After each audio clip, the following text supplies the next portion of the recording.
어지럼증, 낙상, 골절, 심하게는 심정지의 위험까지. 건강을 위해 짠 음식을 멀리하기 때문이라는 사실 알고 계셨나요? 지금 이 순간에도 수많은 분들이 건강을 위해 소금을 멀리하고 계십니다. 그런데 그 노력이 오히려 여러분을 병원으로 보낼 수 있습니다. 건강을 위해 실천한 저염식이 오히려 건강에 가장 큰 위협이 될 수 있는 셈이죠. 일반적으로 소금을 적게 먹는 저염식이 건강에 좋은 것은 사실입니다. 그러나 모두에게 그렇지는 않아요. 어떤 경우에는 오히려 저염식이 건강을 망치는 원인이 될 수 있습니다. 이 영상에서 말씀드릴 내용은 여러분이 지금까지 알고 계셨던 건강 상식을 완전히 파괴할 수 있어요. 그러나 이 영상을 끝까지 보시면 여러분의 아침이 달라지고 하루가 달라지고 건강이 달라질 수 있습니다. 75세 이현순 어르신은 건강에 정말 남다른 관심을 가지고 계셨습니다. 매일 아침 일어나면 물을 한 컵 마시고 하루 동안 물병을 들고 다니며 꼬박꼬박 2리터씩 물을 드셨어요. 짠 음식은 절대 입에 대지 않으셨고 국물은 한 숟갈도 드시지 않으셨습니다. 김치도 물에 헹궈서 드시고 식당에서 음식을 드실 때도 소금이나 간장은 절대 넣지 않으셨죠. 몸에 좋다는 건강기능식품도 잘 챙겨 드시고 정기적으로 병원에서 건강검진도 받으셨어요. 주변 사람들은 어르신을 보고 칭찬했습니다. 건강관리 정말 잘하신다. 저렇게 철저하게 관리하시니 오래 사시겠어요 라고 말이죠. 실제로 어르신은 특별히 아픈 곳 없이 매우 건강하게 보이셨습니다. 그런데 몇 달 전 평소와 다름없이 아침에 일어나신 어르신께서 화장실에 가시려고 자리에서 일어나는 순간 갑자기 눈앞이 핑 돌더니 그대로 쓰러지고 말았습니다. 다행히 옆에서 주무시던 남편분이 재빨리 구급차를 불러 병원으로 옮겨졌고 응급실에서 검사를 받았습니다. 다행히도 골절은 피하셨지만 저나트륨 혈증이라는 진단 결과를 들었습니다. 혈액 속 나트륨 수치가 정상보다 훨씬 낮아진 상태였어요. 그래서 어지러워 넘어지셨던 겁니다. 의사 선생님은 건강을 위해 소금을 너무 극단적으로 줄이신 것이 오히려 건강의 위험 요소가 되었다고 하셨어요.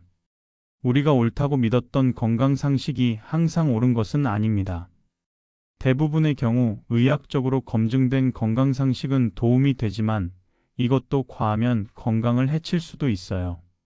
그리고 어떤 건강 상식도 모든 사람에게 다 적용되는 것은 아닙니다. 사람에 따라서는 일반적인 건강 상식이 오히려 독이 될 수도 있어요. 이런 일은 결코 남의 일이 아닙니다.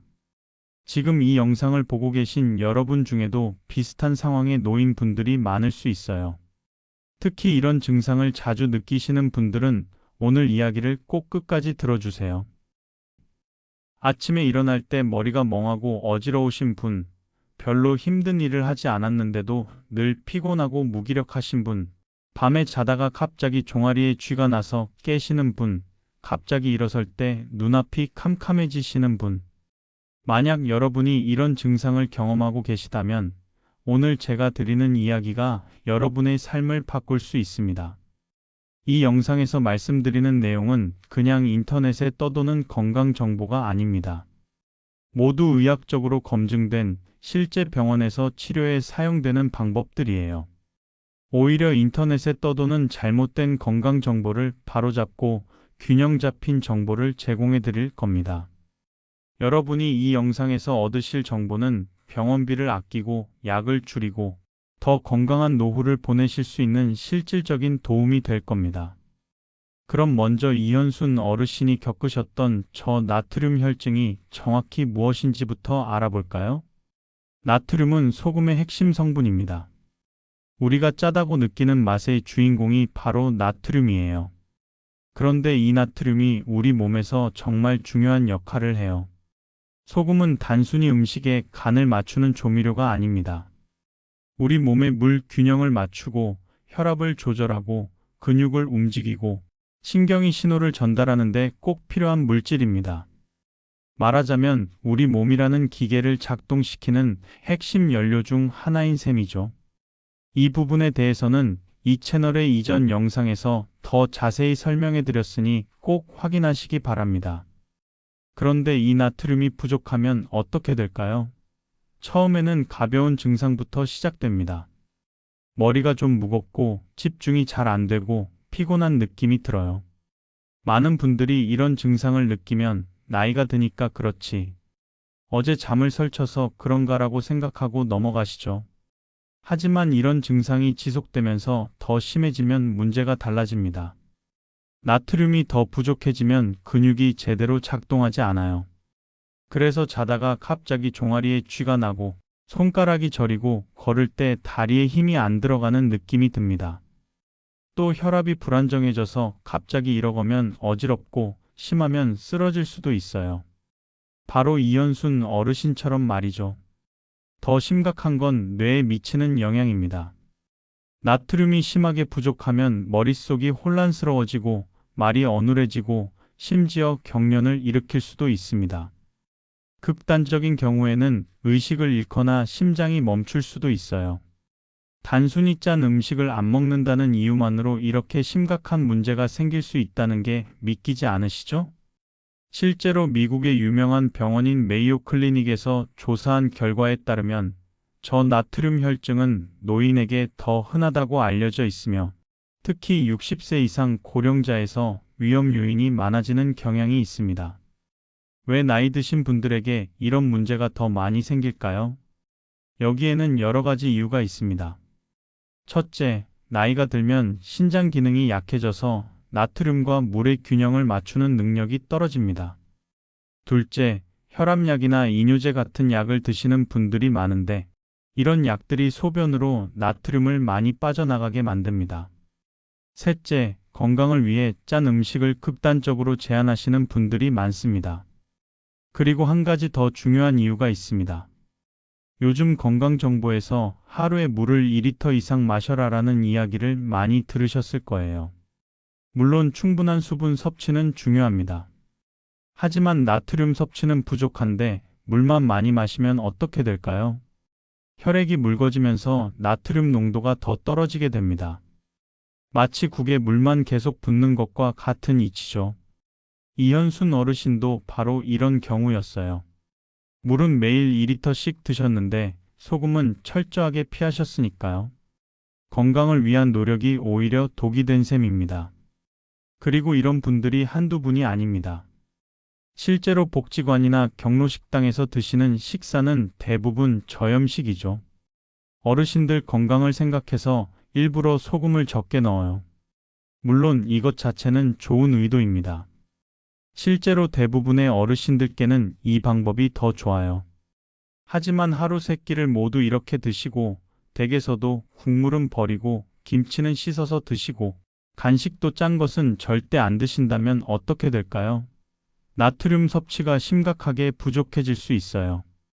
그리고 여기서 중요한 반전이 하나 있습니다. 많은 분들이 나는 혈압이 정상이니까 괜찮을 거야 라고 생각하세요. 하지만 저나트륨 혈증은 혈압과 직접적인 관계가 없습니다. 혈압이 정상이어도 심지어 낮은 편이어도 저나트륨 혈증은 얼마든지 생길 수 있어요. 오히려 저혈압이신 분들은 더 조심하셔야 합니다. 그럼 이제 구체적으로 어떤 분들이 저나트륨 혈증에 걸릴 위험이 높은지 말씀드리겠습니다. 여러분 자신이나 주변 가족분들이 해당되는지 잘 확인해 보세요. 첫 번째, 혈압약이나 이뇨제를 드시는 분들입니다. 이뇨제는 소변을 많이 나오게 해서 혈압을 낮추는 약인데요. 소변이 나갈 때 나트륨도 함께 빠져나가요. 혈압약 중에서도 특히 이뇨제 성분이 들어간 약을 드시는 분들은 더 주의하셔야 합니다. 약국에서 약을 받으실 때 약사 선생님께 여쭤보시면 자세히 알려주실 겁니다. 두 번째, 물을 하루에 2리터 이상 억지로라도 마시려고 노력하시는 분들입니다. 물론 수분 섭취는 중요합니다. 하지만 목이 마르지도 않은데 억지로 물을 많이 마시면 오히려 해로울 수 있어요. 특히 소금 섭취를 제한하면서 물만 많이 마시면 혈액 속 나트륨 농도가 떨어져요. 세 번째, 국이나 찌개의 국물을 절대 드시지 않는 분들입니다. 물론 국물에는 염분이 많이 들어 있어요. 하지만 우리나라 전통 식단에서 국물은 중요한 나트륨 공급원이죠. 국물을 전혀 드시지 않으면서 다른 짠 음식도 안 드시면 나트륨 섭취가 부족해질 수 있습니다. 네 번째, 복지관 식당이나 경로 식당에서 제공하는 식사를 주로 드시는 분들입니다. 이런 곳의 식사는 대부분 저염식으로 준비돼요. 하루 한 끼 정도는 괜찮지만 모든 식사를 여기서만 해결하신다면 나트륨 섭취가 부족할 수 있어요. 다섯 번째, 더운 날씨에 땀을 많이 흘리거나 운동을 하신 후에도 물만 마시는 분들입니다. 땀으로 나트륨이 빠져나가는데 물만 보충하면 나트륨 농도가 더 떨어져요. 여름철에 어르신들이 탈진하거나 쓰러지는 경우가 많은데 이게 단순히 더워서만이 아니라 나트륨 부족 때문인 경우도 많아요. 여섯 번째, 신장 질환이나 당뇨병을 앓고 계신 분들입니다. 이런 질환이 있으면 몸에서 나트륨을 제대로 관리하지 못할 수 있어요. 특히 신장 기능이 떨어지면 나트륨 배출이 제대로 조절되지 않습니다. 일곱 번째, 구토나 설사를 자주 하시는 분들입니다. 이런 증상이 있으면 나트륨이 급격히 빠져나갑니다. 그래서 급성 위장염에 걸렸을 때 병원에서 링거를 맞는데 그 링거에도 나트륨이 들어 있어요. 만약 여러분이 이 중 한 가지라도 해당되신다면 오늘 제가 말씀드리는 내용이 여러분에게 정말 큰 도움이 될 겁니다. 그리고 놀라운 사실은 이 모든 문제를 아침에 간단한 한 잔으로 예방할 수 있다는 겁니다. 그게 바로 오늘의 핵심 주제인 소금물입니다. 자, 그럼 이제 본격적으로 소금물을 어떻게 마셔야 하는지 자세히 알아보겠습니다. 많은 분들이 소금물을 마시라고 그게 정말 안전한가? 라고 의심하실 수 있어요. 하지만 소금물 섭취는 실제로 병원에서도 저나트륨 혈증 환자들에게 권장하는 방법이에요. 먼저 언제 마셔야 하는지부터 말씀드리겠습니다. 가장 좋은 시간은 아침에 일어나자마자입니다. 밤새 잠을 자는 동안 우리 몸은 땀과 호흡으로 수분과 나트륨을 잃어요. 그래서 아침에 일어나면 몸이 가장 탈수되고 나트륨도 부족한 상태죠. 이때 소금물 한 잔을 마시면 밤새 잃어버린 수분과 나트륨을 빠르게 보충할 수 있습니다. 특히 아침에 일어날 때 머리가 어지럽거나 일어서기가 힘드신 분들, 이걸 기립성 저혈압이라고 하는데요. 이런 분들에게 아침에 소금물 한 잔은 정말 큰 도움이 됩니다. 소금물을 마시면 혈액량이 증가하고 혈압이 안정되어서 갑자기 일어설 때 어지럽지 않아요. 그런데 한 가지 주의하실 점이 있어요. 아침에 약을 드시는 분들이 많으시죠? 혈압약이나 당뇨약 같은 것들 말이에요. 소금물은 약을 드시기 최소 30분 전에 마시는 게 좋아요. 소금물이 약의 흡수에 영향을 줄 수 있기 때문입니다. 그러니까 일어나자마자 소금물을 마시고 그 다음에 세수하고 옷 입고 준비하시다가 30분 정도 지난 후에 약을 드시면 됩니다. 그럼 얼마나 마셔야 할까요? 이게 가장 중요한 질문입니다. 너무 많이 마시면 오히려 해로울 수 있으니까요. 적당한 양은 미지근한 물 200ml, 그러니까 종이컵으로 한 컵 정도의 소금 1g입니다. 1g이 얼마나 되는지 감이 안 오시죠? 티스푼으로 하나를 평평하게 깎아서 뜨면 대략 5g 정도 됩니다. 그러니까 티스푼의 5분의 1 정도만 넣으시면 돼요. 아주 조금만 넣어도 물맛이 약간 짭짤하게 느껴질 겁니다. 처음에는 맛이 이상하게 느껴질 수 있는데 익숙해지면 오히려 상쾌한 느낌이 듭니다. 중요한 건 하루에 한 잔이면 충분하다는 겁니다. 더 마신다고 해서 더 좋은 게 아니에요. 오히려 과하면 혈압이 올라가거나 신장에 부담을 줄 수 있습니다. 다만 여름철이나 땀을 많이 흘린 날에는 하루에 한 잔 정도는 더 드셔도 괜찮아요. 그럼 어떤 소금을 사용해야 할까요? 여기서 많은 분들이 오해하시는 것이 있어요. 천일염이 몸에 더 좋지 않나요? 죽염은 어때요? 정제염은 화학 처리를 해서 나쁘다던데요? 이런 질문들을 정말 많이 받습니다. 여기서 중요한 사실을 말씀드리겠습니다. 세계보건기구와 대한영양학회 모두 명확하게 이야기합니다. 정제염이든 천일염이든 죽염이든 소금의 기본 기능은 똑같다고요. 왜냐하면 소금의 핵심은 나트륨이고 어떤 소금이든 나트륨을 공급한다는 점에서는 차이가 없기 때문입니다. 오히려 소금물을 만들 때는 정제염이 더 좋습니다. 정제염은 불순물이 제거되어 있고 나트륨 함량이 일정하기 때문에 정확한 양을 조절하기 쉽기 때문이에요. 천일염이나 죽염은 미네랄이 조금 더 들어있긴 하지만 불순물도 함께 있을 수 있고 나트륨 농도가 일정하지 않아서 정확한 용량을 맞추기 어려워요. 분명히 천일염이나 죽염이 좋은 소금인 것은 맞지만 매일 일정한 양을 섭취해야 하는 소금물을 만들 때는 정확한 농도 조절이 더 중요해요. 그러니까 소금물을 만들 때는 정제염을 사용하시는 게 가장 안전하고 효과적입니다. 천일염이나 죽염으로 소금물을 만들어 마시면 안 되는 것은 아니에요. 매일 마시는 소금물에는 정제염을 더 권해드립니다. 물의 온도도 중요해요. 너무 차가운 물은 위장에 자극을 줄 수 있고 너무 뜨거운 물은 입안을 데일 수 있습니다. 손가락을 넣었을 때 미지근하게 느껴지는 정도면 딱 좋습니다. 이렇게 소금물을 마시면 구체적으로 어떤 좋은 효과들이 있을까요?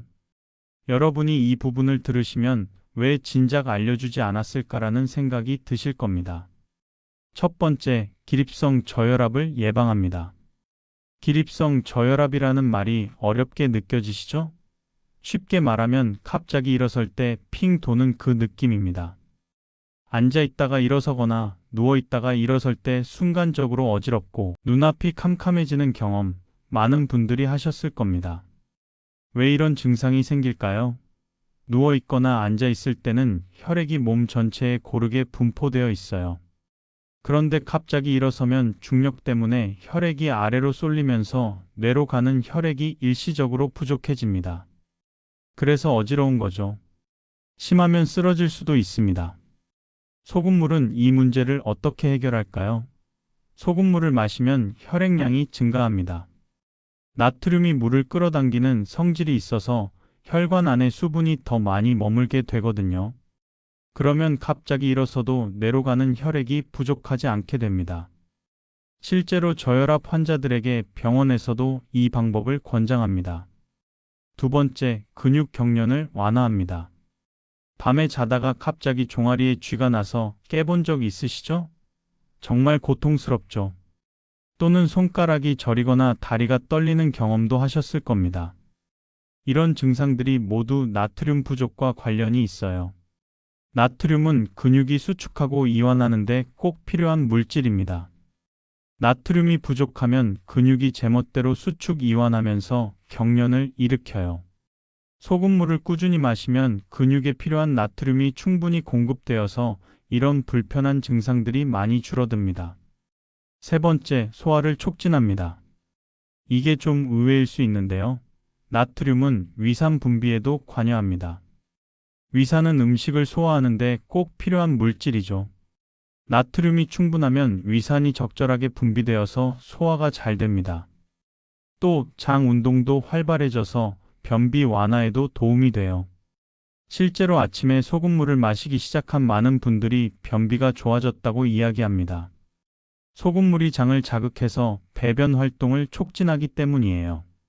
네 번째, 집중력이 개선됩니다.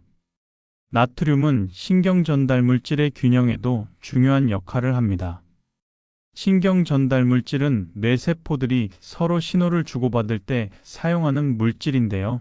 나트륨이 부족하면 이 신호 전달이 제대로 안 돼요. 그래서 머리가 멍하고 집중이 안 되고 기억력도 떨어지는 겁니다. 소금물을 마시면 뇌에 필요한 나트륨이 공급되어서 정신이 맑아지고 집중력이 좋아집니다. 특히 아침에 마시면 하루를 더 또렷하게 시작할 수 있어요. 다섯 번째, 탈수를 예방합니다. 많은 분들이 물을 많이 마시면 탈수가 예방된다고 생각하시는데 사실은 조금 다릅니다. 물만 마시면 오히려 소변으로 금방 빠져나가 버려요. 하지만 물과 함께 소금을 섭취하면 몸이 수분을 더 오래 붙잡고 있을 수 있습니다. 나트륨이 수분을 끌어당기는 성질이 있기 때문이죠. 그래서 운동선수들이 땀을 많이 흘린 후에 마시는 이온 음료에도 나트륨이 들어있어요. 순수한 물보다 나트륨이 든 물이 탈수를 더 효과적으로 막아줘요. 여름철에 탈진하는 것도 단순히 더워서가 아니라 땀으로 나트륨이 빠져나가서인 경우가 많습니다. 여섯 번째, 에너지 수준이 올라갑니다. 나트륨이 부족하면 우리 몸의 모든 세포가 제대로 기능하지 못해요. 세포 안팎으로 영양분과 노폐물이 이동하는데 나트륨이 필요하거든요. 나트륨이 충분하면 세포들이 활발하게 활동하면서 에너지가 생깁니다. 그래서 소금물을 마시면 전반적으로 몸이 가벼워지고 활력이 생기는 걸 느낄 수 있어요. 실제로 미국의 자율신경학회 공식 학술지 오토노믹 뉴로사이언스에 실린 연구에서는 3개월 동안 소금 섭취를 늘린 환자들이 일어설 때 어지럽거나 힘이 빠지는 기립성 저혈압 증상이 완화됐다는 결과가 보고되었습니다. 또 미국 심장협회의 학술지 하이퍼텐션에서도 소금 보충이 뇌혈류와 말초 순환을 안정시키는 데 도움이 된다는 연구 결과가 발표된 바 있어요. 그 외에도 유럽에 권위 있는 의학 저널인 유럽 예방 심장학회지와 독일 브레멘 대학병원 연구팀 등에서도 나트륨과 혈압의 관계에 대한 연구 결과들을 발표했어요. 적당한 소금물 섭취의 효능은 단순한 민간요법이 아니라 과학적으로 입증된 효과입니다. 하지만 아무리 좋은 것도 모든 사람에게 다 좋은 건 아닙니다. 소금물도 마찬가지입니다. 어떤 분들은 조심해야 하고 어떤 경우에는 아예 피해야 해요. 이 부분은 정말 중요하니까 꼭 기억해 주세요. 첫 번째, 신장 질환이 있는 분들은 반드시 의사 선생님과 상담하셔야 합니다. 신장은 우리 몸의 나트륨과 물의 균형을 조절하는 장기입니다. 신장 기능이 떨어져 있으면 나트륨을 제대로 배출하지 못해서 몸에 쌓일 수 있어요. 그러면 부종이 생기고 혈압이 올라갈 수 있습니다. 특히 만성 신장병을 앓고 계신 분들, 투석을 받으시는 분들은 절대로 의사 선생님의 허락 없이 소금물을 마시면 안 됩니다. 신장내과에서 저염식을 권하셨다면 그 지시를 따르셔야 해요. 두 번째, 신부전 환자분들도 조심하셔야 합니다. 신부전이라는 건 심장이 혈액을 제대로 펌프질하지 못하는 상태를 말합니다. 이런 상태에서 나트륨을 많이 섭취하면 몸에 물이 차서 심장에 더 큰 부담을 줄 수 있어요. 숨이 차고 다리가 붓는 증상이 악화될 수 있으니 반드시 주치의 선생님과 상의하세요. 세 번째, 고혈압 환자분들입니다. 고혈압이 있다고 해서 무조건 소금물을 마시면 안 되는 건 아니에요. 하지만 혈압이 잘 조절되지 않거나 140에 90 이상으로 높은 분들은 의사 선생님과 상담하시는 게 안전합니다. 반면에 혈압약을 드시면서 혈압이 잘 조절되고 있고 저나트륨 혈증 증상이 있다면 오히려 적당한 소금물 섭취가 도움이 될 수 있어요. 이건 개인차가 크기 때문에 반드시 전문가와 상의하셔야 합니다. 네 번째, 하루 한두 잔 이상은 절대 마시지 마세요. 좋다고 해서 많이 마시면 오히려 해롭습니다. 나트륨을 과다 섭취하면 혈압이 올라가고 신장에 부담을 주고 뼈에서 칼슘이 빠져나가고 위암 위험도 높아질 수 있습니다. 적당한 양을 지키는 게 정말 중요합니다. 다섯 번째, 소금물이 짜게 느껴진다면 그날은 마시지 마세요. 우리 몸은 필요한 걸 알아서 알려줘요. 나트륨이 부족할 때는 짠맛이 맛있게 느껴지고 충분할 때는 짜게 느껴집니다. 만약 소금물을 마시는데 너무 짜게 느껴진다면 그건 몸이 지금은 나트륨이 충분해라고 신호를 보내는 겁니다. 그럴 땐 그냥 생수를 드시면 돼요. 여섯 번째, 약을 드시는 시간과 겹치지 않게 하세요. 아까도 말씀드렸지만 소금물은 약 복용 30분 전이나 2시간 후에 마시는 게 좋습니다. 특히 공복에 먹어야 하는 약들이 있는데 소금물과 함께 먹으면 약 효과가 떨어질 수 있어요. 일곱 번째, 부종이 있으신 분들은 조심하세요. 아침에 일어나면 얼굴이나 손발이 붓는 분들 계시죠? 이런 분들은 이미 몸에 수분과 나트륨이 과도하게 쌓여 있을 가능성이 커요. 이런 경우에는 소금물을 마시면 부종이 더 심해질 수 있으니 먼저 병원에서 원인을 확인하시는 게 좋습니다. 이론은 충분히 들으셨으니 이제 실제로 어떻게 실천하면 좋을지 구체적인 방법들을 알려드리겠습니다. 작은 습관들이 모여서 큰 변화를 만듭니다. 먼저 아침 루틴을 만들어 보세요. 침대 옆 탁자나 부엌에 물컵과 소금통을 미리 준비해 두시면 좋아요. 일어나자마자 잊지 않고 소금물을 만들어 마실 수 있도록요. 처음 일주일은 알람을 맞춰 두시는 것도 좋은 방법이죠. 습관이 될 때까지는 의식적으로 노력해야 합니다. 소금물 만드는 법을 다시 한번 정리해 드리겠습니다. 미지근한 물 200ml, 종이컵 1컵 정도의 정제염 티스푼으로 아주 조금 1g 정도를 넣습니다. 잘 저어서 소금이 완전히 녹으면 천천히 마십니다. 한꺼번에 급하게 마시지 마시고 5분 정도에 걸쳐서 조금씩 마시는 게 좋아요. 식사할 때는 어떻게 해야 할까요? 소금물을 마신다고 해서 식사에서 소금을 완전히 배제할 필요는 없습니다. 오히려 균형이 중요해요. 국이나 찌개를 드실 때 국물을 전부 마시는 건 과하지만 반 정도는 드셔도 괜찮습니다. 국물에는 나트륨뿐만 아니라 다양한 영양소도 들어있으니까요. 김치도 마찬가지입니다. 물에 헹궈서 먹을 필요는 없습니다.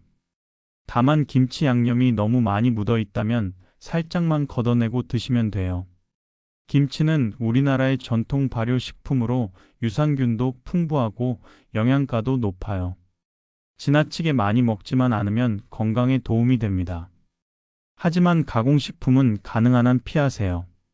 라면, 과자, 햄, 소시지, 치즈, 통조림 같은 가공식품에는 나트륨이 정말 많이 들어있어요. 이런 음식들로 나트륨을 섭취하면 필요 이상으로 과다 섭취하게 되고 다른 좋지 않은 첨가물도 함께 먹게 됩니다. 대신 자연식품에서 나트륨을 섭취하세요. 미역국, 된장국, 북엇국 같은 우리 전통 국물 요리들은 좋은 나트륨 공급원입니다. 해조류인 미역, 다시마, 김 같은 것들도 자연스럽게 나트륨을 제공하면서 미네랄도 풍부해요. 땀을 많이 흘린 날은 어떻게 해야 할까요? 여름철이나 운동을 하신 날에는 평소보다 나트륨 손실이 많아요. 이럴 때는 소금물을 한 잔 더 마시거나 식사에서 국물을 좀 더 드시는 게 좋습니다. 북엇국이나 황태국 같은 해장국은 숙취 해소뿐만 아니라 나트륨과 수분 보충에도 아주 좋아요.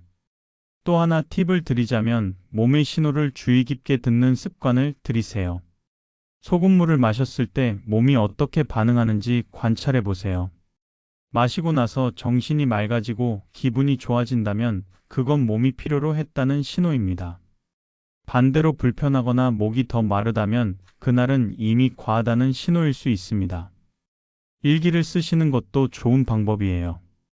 아침에 소금물을 마셨는지, 그날 컨디션은 어땠는지, 어지럼증이나 무기력함 같은 증상이 있었는지 간단하게 메모해 보세요.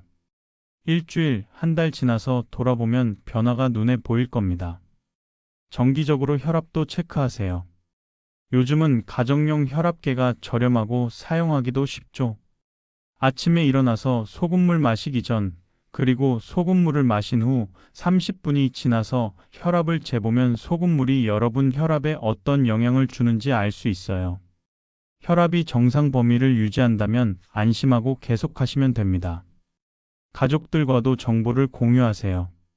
배우자나 자녀들에게 소금물을 마시고 있다는 걸 알려주세요. 그러면 깜빡 잊었을 때 상기시켜 줄 수도 있고, 만약 문제가 생겼을 때 원인을 파악하는 데도 도움이 됩니다. 여기서 잠깐 소금에 대해 우리가 갖고 있는 잘못된 상식들을 짚고 넘어가겠습니다. 이 부분이 정말 중요한데 많은 분들이 소금에 대해 극단적인 생각을 갖고 계시기 때문이에요. 첫 번째 오해, 소금은 무조건 나쁘다. 이건 완전히 틀렸습니다. 소금은 우리 몸에 꼭 필요해요. 문제는 너무 많이 먹는 것도 너무 적게 먹는 것도 해롭다는 겁니다. 우리 몸은 하루에 최소 500mg에서 2500mg 정도의 나트륨이 필요합니다. 두 번째 오해, 저염식이 누구에게나 좋다. 사실이 아닙니다. 고혈압 환자나 신장질환 환자에게는 저염식이 필요하지만 저혈압이거나 나트륨이 부족한 사람에게는 오히려 해로울 수 있습니다. 중요한 건 개인의 상태에 맞춰 적절한 양을 섭취하는 겁니다. 세 번째 오해, 천일염이 정제염보다 훨씬 건강하다. 앞서 말씀드렸지만 영양학적으로는 큰 차이가 없습니다. 천일염에 미네랄이 약간 더 있긴 하지만 그 양이 그렇게까지 큰 의미가 있을 정도는 아니에요. 오히려 정제염이 더 순수하고 위생적입니다. 네 번째 오해, 물을 많이 마시면 무조건 건강하다. 이것도 상황에 따라 다릅니다. 목이 마르지 않은데 억지로 물을 많이 마시면 오히려 나트륨이 희석되어 저나트륨 혈증이 생길 수 있습니다. 물은 목이 마를 때 필요할 때 마시는 게 가장 좋습니다. 다섯 번째 오해, 소금을 먹으면 바로 혈압이 오른다. 건강한 사람은 적당량의 소금을 먹어도 혈압이 급격히 오르지 않습니다. 우리 몸에는 나트륨을 조절하는 시스템이 있어서 과도한 나트륨은 소변으로 배출돼요. 문제는 오랜 기간 지속적으로 과다 섭취하는 경우입니다. 여섯 번째 오해, 땀으로 나트륨이 빠지는 건 소량이다. 사실은 땀으로 상당한 양의 나트륨이 빠져나갑니다. 특히 여름철이나 운동 후에는 나트륨 보충이 정말 중요해요.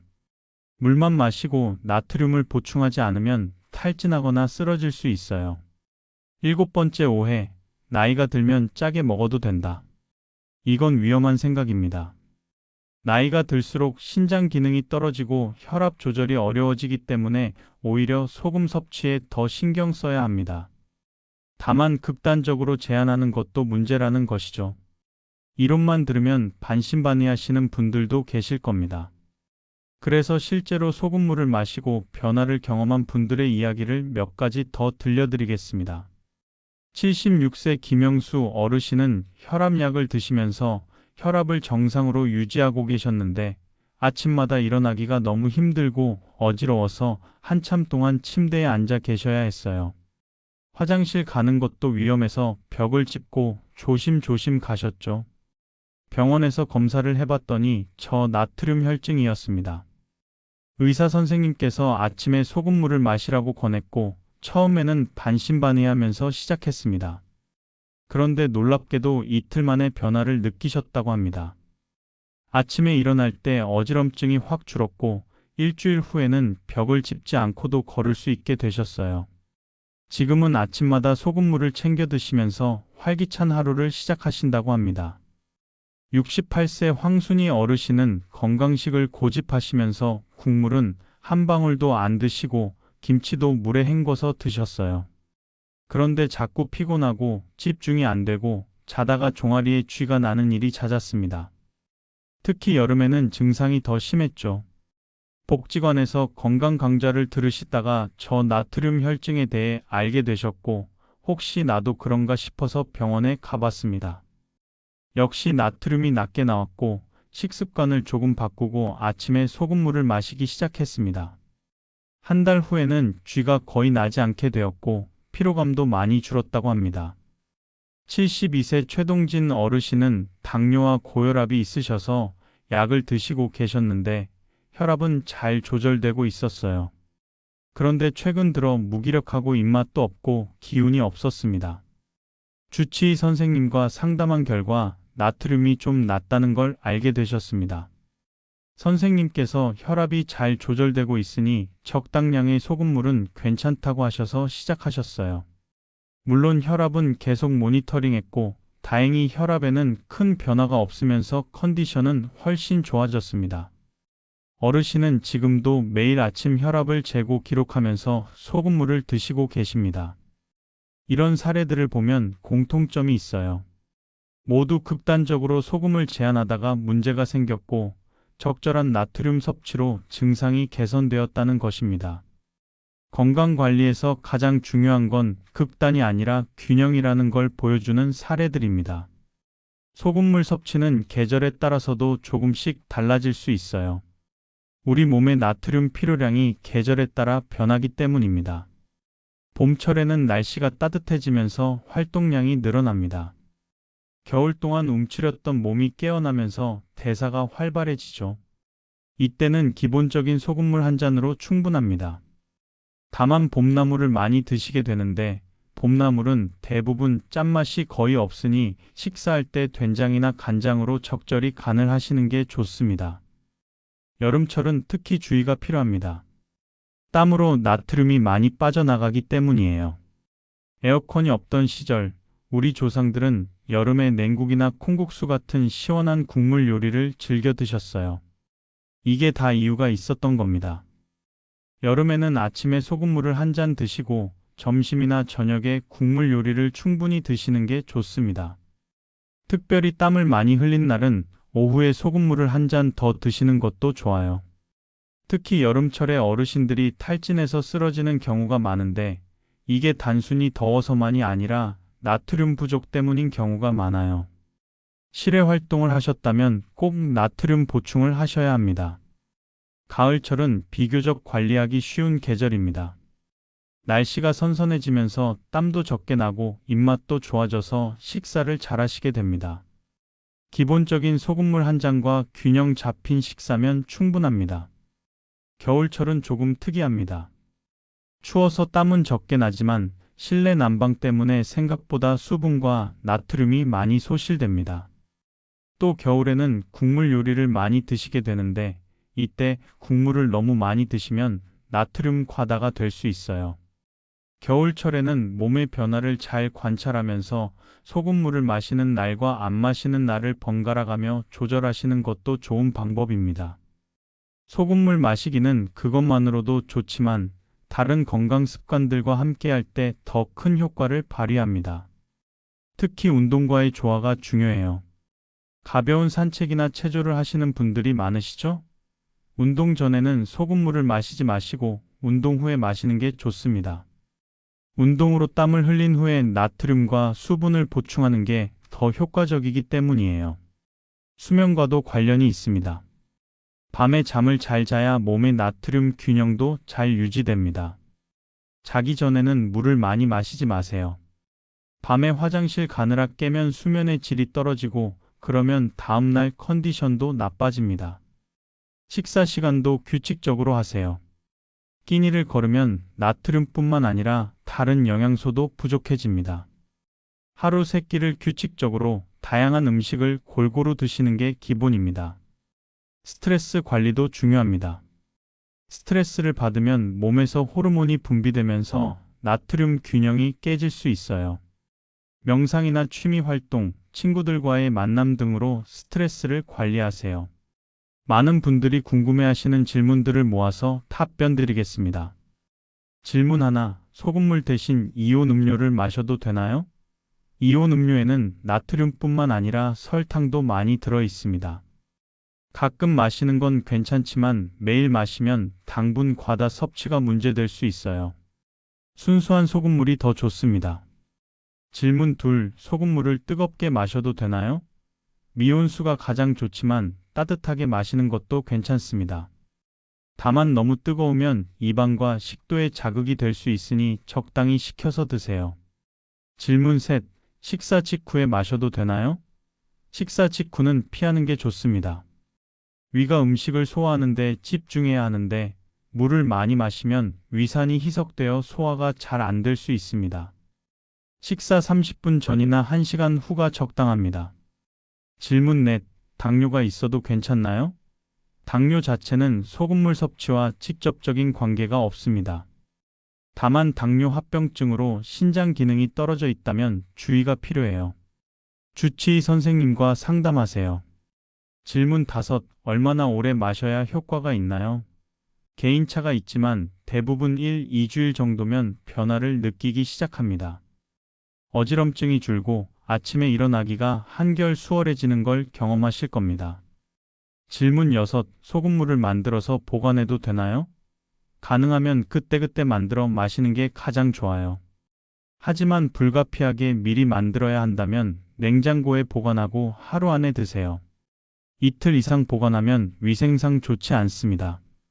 질문 7, 자녀들도 함께 마셔도 되나요? 건강한 성인이라면 큰 문제는 없지만 젊은 사람들은 보통 식사를 통해 충분한 나트륨을 섭취합니다.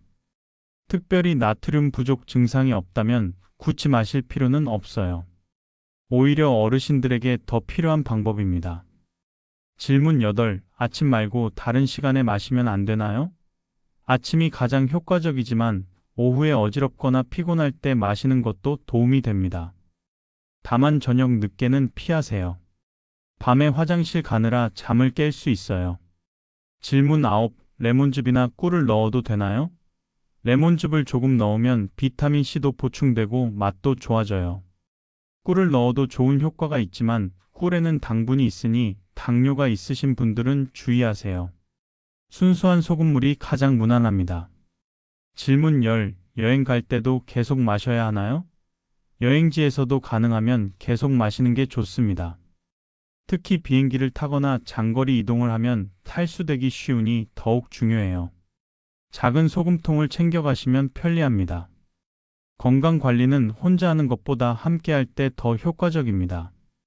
주변에 비슷한 증상으로 힘들어 하시는 분들이 계시다면 오늘 들으신 내용을 나눠주세요.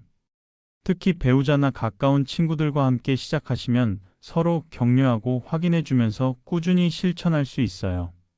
오늘 소금물 마셨어요? 라고 서로 물어보고 변화를 공유하는 것만으로도 큰 힘이 됩니다. 복지관이나 경로당에서도 이런 정보를 나누시면 좋습니다.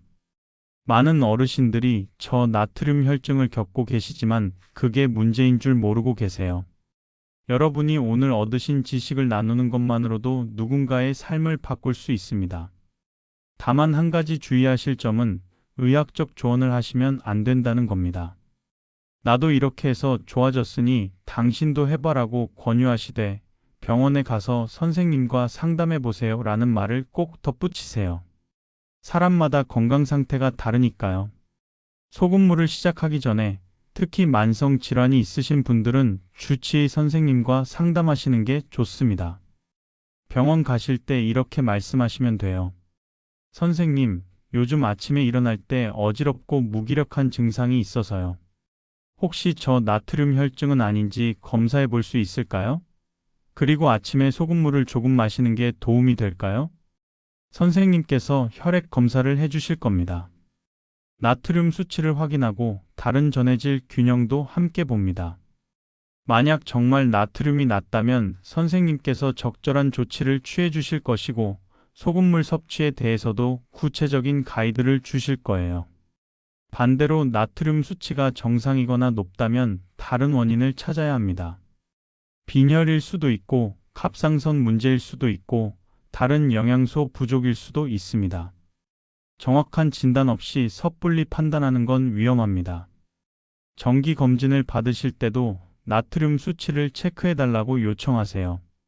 기본 건강검진에는 나트륨 검사가 포함되어 있지 않은 경우가 많습니다. 추가로 요청하시면 됩니다.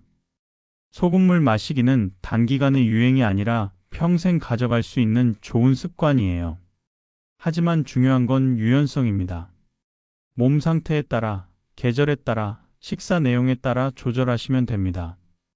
몇 개월 실천하시다 보면 여러분의 몸이 언제 나트륨이 필요한지 알려줄 거예요. 소금물을 마시고 싶은 날이 있고 별로 마시고 싶지 않은 날이 있을 겁니다. 그 신호를 잘 듣고 따르시면 됩니다. 1년 정도 지나면 확실한 변화를 느끼실 거예요. 병원 가는 횟수가 줄고 약을 줄일 수도 있고 전반적인 삶의 질이 좋아져요. 아침에 상쾌하게 일어나고 하루 종일 활기차게 지낼 수 있습니다. 노년의 건강은 거창한 것에 있지 않습니다. 매일 아침 한 잔의 소금물, 규칙적인 식사, 적당한 운동, 충분한 수면. 이런 작은 습관들이 모여서 건강한 노년을 만듭니다. 긴 이야기를 끝까지 들어주셔서 감사합니다. 마지막으로 가장 중요한 메시지를 다시 한번 말씀드리겠습니다. 건강을 위해 소금을 줄여야 한다는 말은 절반은 맞고 절반은 틀립니다. 과도한 소금 섭취가 문제인 건 맞지만 너무 적게 먹는 것도 문제입니다. 우리 몸은 나트륨이 부족해도 안 되고 넘쳐도 안 돼요. 핵심은 균형입니다. 앞서 말씀드린 이현순 어르신의 이야기를 기억하시나요? 이현순 어르신은 건강을 위해 소금을 철저히 제한하다가 오히려 쓰러지셨어요. 어르신은 지금 매일 아침 소금물 한 잔으로 하루를 시작하십니다. 그리고 더 이상 어지럽지 않고 활기차게 생활하고 계세요. 여러분도 오늘부터 시작해 보세요. 내일 아침 눈을 뜨자마자 미온수 한 컵에 소금을 아주 조금 넣어 천천히 마셔보세요. 일주일만 실천하셔도 변화를 느끼실 거예요. 어지럼증이 줄어들고 아침이 훨씬 가뿐해질 겁니다. 물론 모든 사람에게 다 맞는 방법은 아닙니다. 신장 질환이나 신부전이 있으신 분들은 반드시 의사 선생님과 상담하세요. 하지만 저 나트륨 혈증으로 힘들어하시는 많은 어르신들에게는 정말 큰 도움이 될 겁니다. 무엇보다 중요한 건 내 몸의 신호를 듣는 것입니다. 목마르면 물을 마시고, 어지럽다면 나트륨을 보충하고, 피곤하면 휴식을 취하세요. 이 단순한 원칙이 진짜 건강의 비결입니다. 우리 몸은 수십 년을 함께한 가장 가까운 친구입니다. 그 친구가 보내는 신호를 무시하지 마세요. 귀 기울이고 대화하고 필요한 걸 채워주세요. 그러면 우리 몸도 여러분에게 건강과 활력으로 보답할 겁니다. 건강은 거창한 데 있지 않아요. 매일 아침에 작은 습관, 균형 잡힌 식사, 적당한 운동, 그리고 자신의 몸을 사랑하는 마음. 이것들이 모여서 건강한 노후를 만듭니다. 이 영상이 여러분의 건강한 내일을 만드는데 작은 도움이 되었기를 바랍니다. 구독과 좋아요 눌러주시고 이 정보가 필요한 주변 분들에게도 꼭 공유해 주세요. 한 사람의 작은 관심이 누군가의 삶을 바꿀 수 있습니다. 여러분 모두 건강하시고 매일 아침 상쾌하게 일어나시길 바랍니다. 기억하세요. 건강의 비밀은 멀리 있지 않습니다. 바로 내일 아침 여러분의 손 안에 있는 그 한 잔의 소금물 속에 있습니다. 마지막으로 한 가지 더 당부드리고 싶은 말씀이 있어요. 오늘 들으신 내용을 실천하시되 너무 조급해하지 마세요. 건강은 하루아침에 만들어지지 않습니다. 꾸준함이 가장 중요합니다. 첫날은 어색하고 이상할 수 있습니다. 소금물 맛이 불편할 수도 있고 정말 효과가 있을까 의심이 들 수도 있어요. 하지만 일주일, 2주일, 한 달 계속하다 보면 어느새 자연스러운 습관이 되어 있을 겁니다. 그리고 그때쯤이면 여러분은 깨닫게 될 거예요. 아침에 일어나는 게 한결 수월해졌다는 것을, 하루 종일 머리가 맑다는 것을, 예전처럼 자주 어지럽지 않다는 것을 말입니다. 건강한 몸으로 사랑하는 가족들과 더 많은 시간을 보내시고 하고 싶은 일들을 마음껏 하시길 바랍니다. 나이는 숫자에 불과합니다. 건강하면 언제든 새로운 도전을 할 수 있고 삶을 즐길 수 있어요. 여러분 모두 건강하시고 행복하세요. 내일 아침 상쾌한 소금물 한 잔과 함께 새로운 하루를 시작하시길 바랍니다. 젊은 그대, 여러분의 건강한 오늘을 응원합니다. 감사합니다.